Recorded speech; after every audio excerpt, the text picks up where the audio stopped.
नमस्कार दोस्तों, आप सबका न्यू स्टडी फोर्टन क्लासेस पर बहुत बहुत स्वागत है।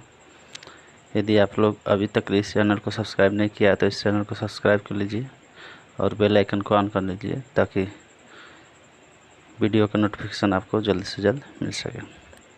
चलिए, आज का 6-10 का साइंस का प्रकाश का परावर्तन वाला और अपवर्तन वाला चैप्टर का अंकित प्रश्न देख रहे थे, जिसमें से 6 प्रश्न हम करा दिए थे पार्ट 1 पार्ट 2 करके। पार्ट 3 अब आज कराएंगे, जिसमें 2 सवाल होंगे, 7 और 8।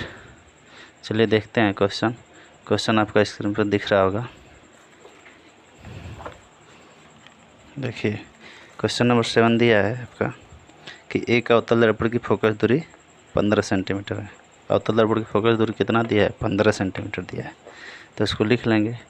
अवतल दर्पण की फोकस दूरी यानी एफ बराबर दिया है -15 सेंटीमीटर। अवतल दर्पण की फोकस दूरी -15 सेंटीमीटर दिया है और उसमें बोला है कि 25 सेमी दूरी पर रखी वस्तु के प्रतिबिंब की स्थिति ज्ञात कीजिए। यानी कितना दूरी पर वस्तु रखी है? 25 सेंटीमीटर पर। 25 सेंटी यानी यू का मान दिया है -25 सेंटीमीटर। वस्तु की दूरी हमेशा माइनस में लेते हैं और अवतल दर्पण दिया था इसलिए उसका फोकस दूरी माइनस ली। अब इसमें निकालना है हमको प्रतिबिंब की स्थिति यानी भी का मान निकालना था। भी का मान प्रश्नवाचक चिन्ह। ठीक, अब देखिए, इसको देखते हैं कैसे लगेगा।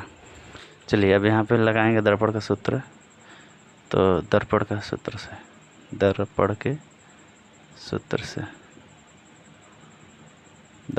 देखिए क्या होता है।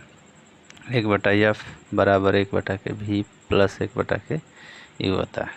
और एफ का मान दिया है माइनस में, तो इसलिए लिखेंगे -1/के 15 बराबर माइनस लगाया तो इसलिए हम ऊपर माइनस लगा दें। ठीक है ना।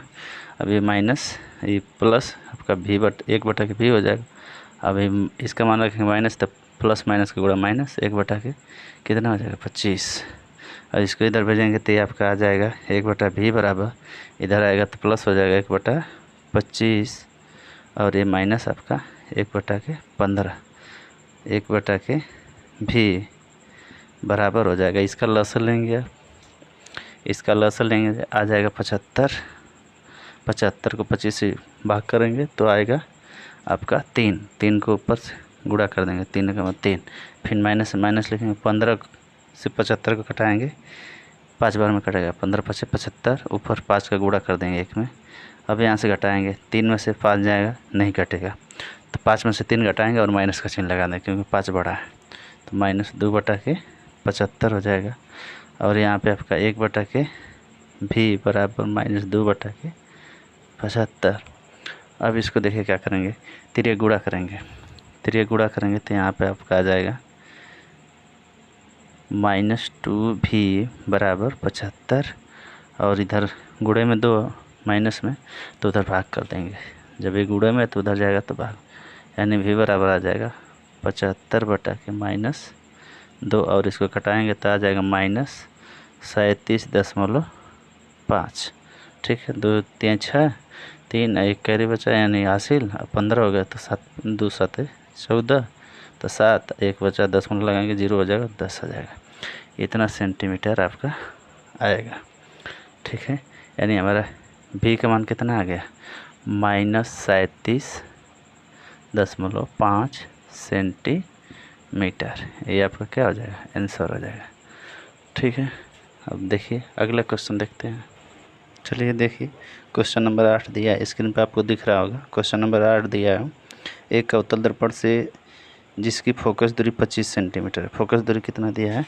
25 सेंटीमीटर दिया है। तो इसको लिख लेते हैं, फोकस दूरी 25 सेंटीमीटर यानी एफ का मान दे दिया है। अवतल दर्पण दिया है इसलिए माइनस में लिखेंगे 25 सेंटीमीटर।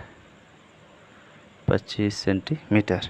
अब उसके बाद कहा है कितनी दूरी पर एक वस्तु रखी जाए जिससे कि प्रतिबिंब का आकार वस्तु के आकार के बराबर हो।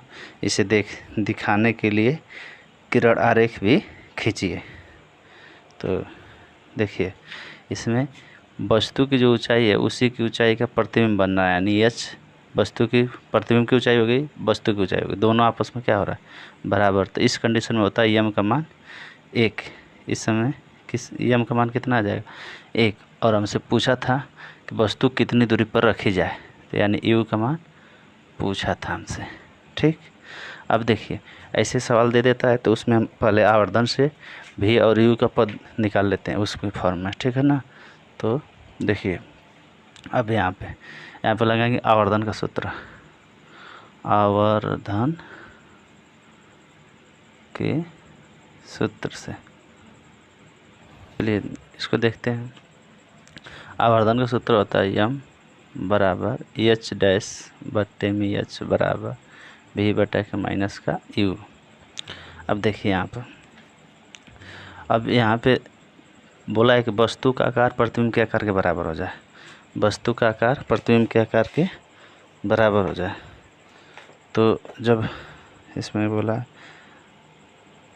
प्रतिबिंब का आकार वस्तु के आकार के बराबर हो जाए, तो प्रतिबिंब का आकार वस्तु के आकार के बराबर हो जाए तो उस समय एम का मान होता है 1। अब यहाँ पे रखेंगे एम का मान 1 और भी और माइनस का यू, तो हमारा आ जाएगा भी बराबर माइनस का यू। भी बराबर कितना आएगा माइनस का यू आ जाएगा। अब उसके बाद लगाएंगे यहाँ पे दर्पण का सूत्र, दर्पण के सूत्र से। दर्पण का सूत्र होता है 1/f बराबर 1/के भी प्लस 1/के यू। अब एफ का मान रखेंगे तो -25 दिया है, तो -1/के 25 हो जाएगा। अब भी का मान यहाँ से रखेंगे तो माइनस यू दिया है, यानी माइनस ऊपर लगा देंगे, -1/के यू हो जाएगा। अब यहाँ पे यू का मान रखने के लिए इस यू को क्या लिखेंगे, यू हमेशा हमको पता है किस में होता है, यू किस में होता है बताइए, माइनस में होता है।